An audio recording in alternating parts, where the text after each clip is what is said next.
There was a time when people were sure that Mashiach is going to come in miraculous ways. The whole event will be miraculous. Every detail about it will be miraculous. Not the least of which, how will everybody suddenly become moral? Well, it'll be a miracle.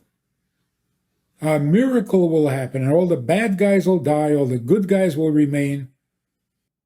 How will everybody know the Mashiach came? It'll be a miracle. How are we all going to go back to Israel? It'll be a miracle. How will we all fit? There will be room for everybody in Israel, particularly after the resurrection of the dead, when people from 4,000 years are going to get to... All right, this is getting totally otherworldly. And here's the problem with that. If we understand the purpose and the reason for this long drawn-out exile, the exile of the Jewish people. But the exile of the Jewish people simply means the world is not normal. Nobody in the world is normal. No one is where they belong. The whole world goes into exile when the Jews are in exile. What is the purpose of all this?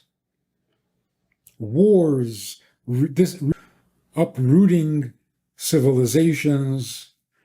What is the...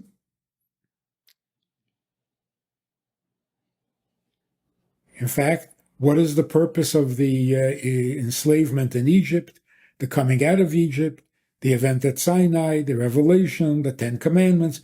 What is the point of all this? The point of all of this is to bring godliness, morality, and goodness to the world that needs it, which means a world that is not moral, it is not kind, and it is not godly. So if we're to bring godliness to this ungodly world, miracles are not very helpful. They can get us over a difficult period or a difficult experience, but miracles don't make this world better. Miracles are otherworldly. A miracle is a supernatural event. If you need a supernatural event, it's because nature is not doing what it should. So there will be a time, and there has been a time, when nature was not doing what it should. The world was not, and still is not, what it needs to be.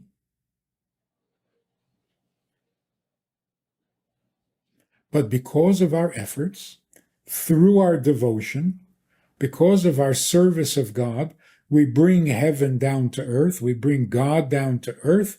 The earth becomes a heavenly place, a more godly place than heaven ever was or could be. And then Mashiach finishes the process, and we have a world that has become repaired. Who repairs the world? We do. With miracles? No, with godliness. So the whole plan and the whole purpose is that nature becomes good, people become good naturally. And then we're told Mashiach is going to come and everything is going to change and it'll all be unnatural. Which means we will not succeed in making nature good. We will instead exchange nature and replace it with supernatural.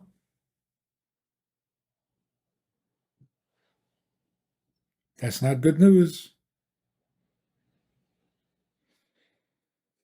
The coming of Mashiach has to be absolutely natural. Rambam says you should not even entertain the thought that Mashiach performs miracles. And now we know why. If, when he comes, nature is still not good, and the only way to get goodness is to cancel nature and go beyond nature, then our whole history has been in vain. God forbid. Can't be. On the other hand, the same Rambam also says that when Mashiach comes, he will force all Jews to keep the mitzvahs that are being neglected, and that we should force all the nations of the world to live by the 7 Noahide laws. And it uses the word force. So we've got a problem. After all of our efforts, all the self-sacrifice, all the devotion, the blood and the tears, Mashiach will finally come. And what is he going to do? Force us to be good?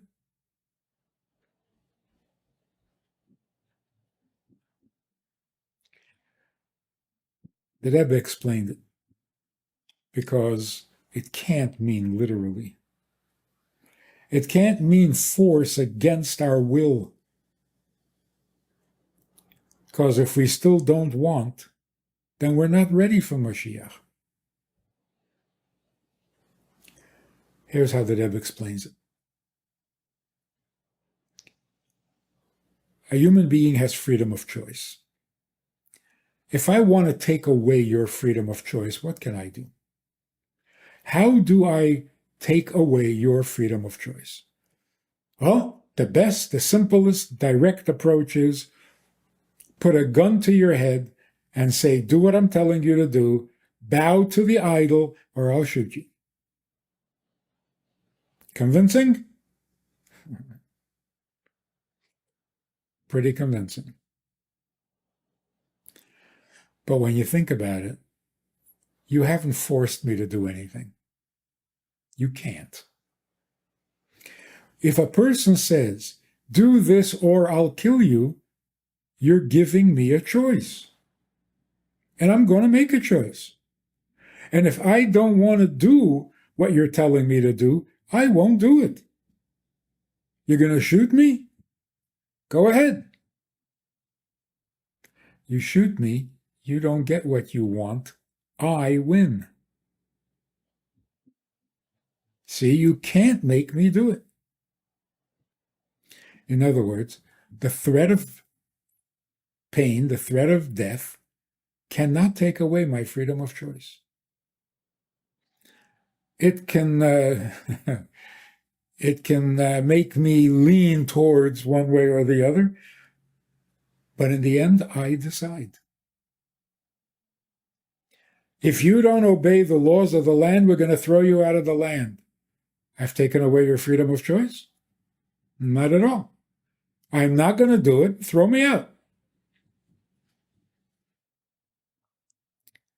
So what does it mean when Rambam says that Moshiach is going to force us? You can't force. In some sense, if you're threatened with pain or death, and you therefore violate a commandment, you are not guilty of a violation, because we say that you were coerced.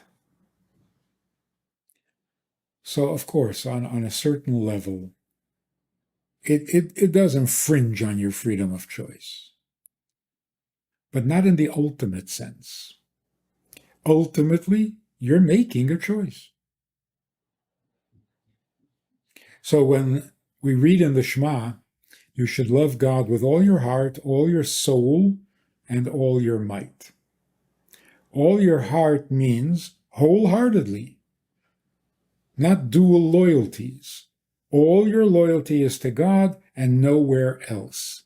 We have no king but you. Ein lanu melech ela ata. That's wholehearted. That's with all your heart. And what is with all your soul? With all your soul means even if it cost you your life.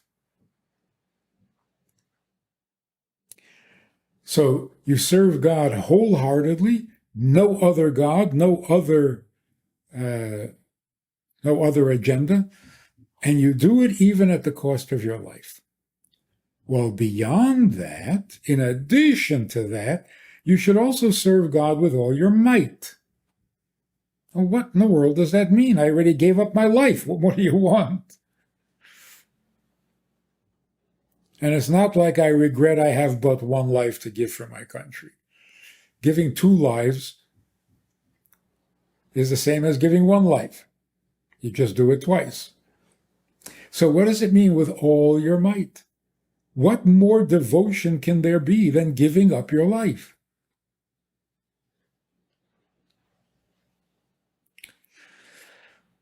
Giving up your life is a decision.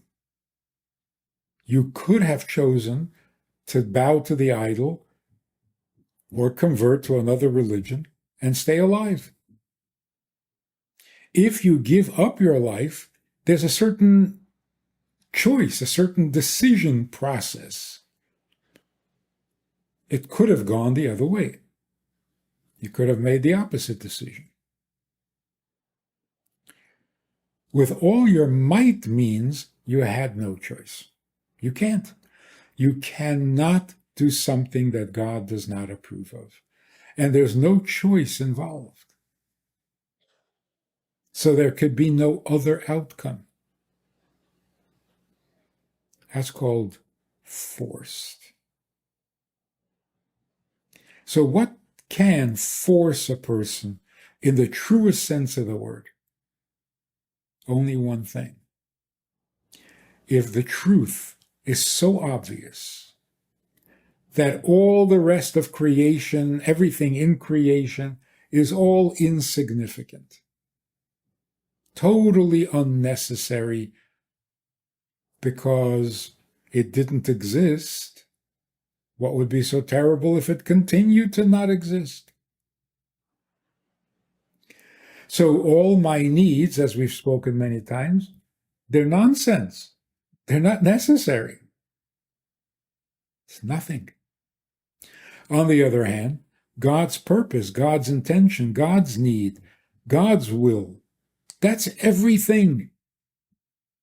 When God's will becomes so obvious and the emptiness of the physical attractions and pleasures becomes so obvious that everyone can see it without studying, without being spiritual, without being holy, without being idealistic even. Just 20/20 vision. Anyone who can see clearly will see that this is the truth, the only truth, and the whole truth. Then you really have no free choice. Then how can you do anything else?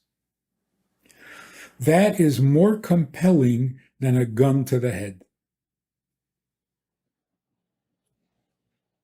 So what does it mean Mashiach is going to force us, Jews and non-Jews, to serve God properly? Of course he's going to force us. He's going to make it so obvious and so clear and so logically compelling that we would have no choice. That's Mashiach. Which means that when Mashiach comes, we will no longer have to be scholars to appreciate godliness. We won't have to be religious. We won't have to make a leap of faith. We won't have to change our personality and our characteristics and become holy and pious and serious. Whatever we are, wherever we are, however we are, it's going to be so clear what we need to do next that there will be no choice. That's called forced. Forced by conviction, forced by realization of truth, not by a threat. So when Mashiach comes, we will all perform the mitzvahs that we are asked to perform, and we will do it because how could you not? How could you not? If God spoke to you personally and said, I really need you to do this, how could you not? Well, I haven't studied enough. You don't need to study. I'm God and I'm talking to you. Well, I'm not the religious type. I don't care whether you're religious. Just give charity. I don't care if you're religious. Honor your parents. I don't care if you're religious. Put on tefillin. How could you not?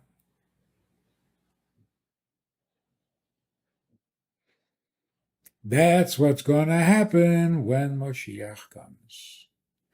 Until then, we do have to be a little idealistic.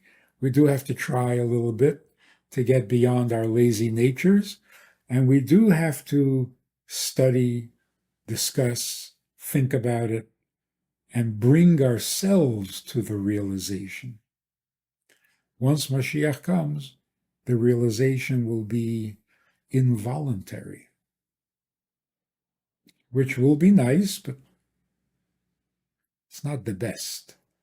The best is when on our own initiative, human initiative, within the laws of nature, come to the recognition through thoughtfulness, through maturity, through an innate wisdom. God is real. Creation is just a tool. So, how can you not do what you were created for?